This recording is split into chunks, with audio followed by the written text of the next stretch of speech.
Suffering is something we all experience, and of course it begs the question, how and why would a God that is good and who loves us and who cares for us and who also happens to be omnipotent, so why and how would he allow us to suffer?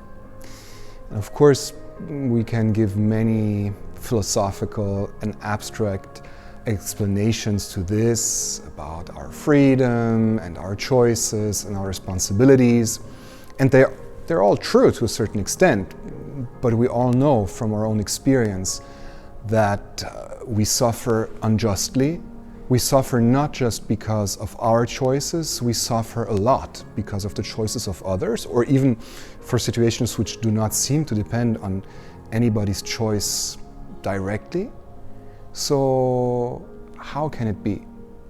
And especially we know that in those situations any philosophical or abstract answer does not really explain anything and does not really give us peace either.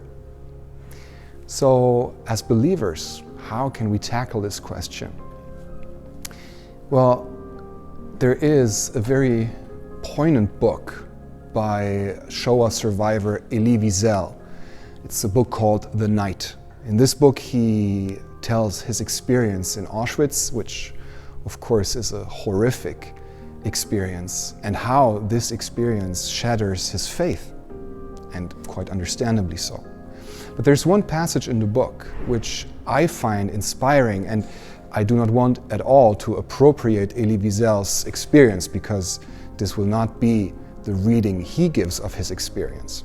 But there is this one passage in the book where he tells how one morning he and the other inmates of the camp experience and witness how a young boy is executed, and they're all in shock. And one of the inmates asks, but where is God in all of this? And Elie Wiesel, who by this point already has lost his faith in God, says it in his heart. He feels like a tiny voice that says, God is right there. He is the boy that has been executed.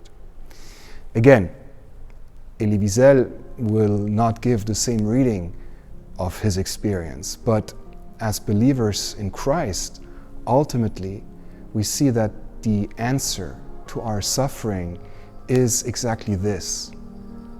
God does indeed love us. God does indeed save us, but he saves us through being present with us, by carrying our sufferings with us. We hear in the prophet Isaiah that in chapter 53, that the suffering servant of God not only bears the sins of his people, but he also carries our illnesses, our sufferings. So the actual answer to suffering is that Christ is carrying our suffering with us. Through Christ, God is present in our sufferings.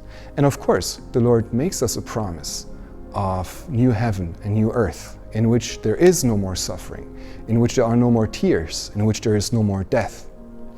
While we wait for this promise to be completely realized, we have the assurance that Christ walks with us, and that any of our sufferings he bears with us.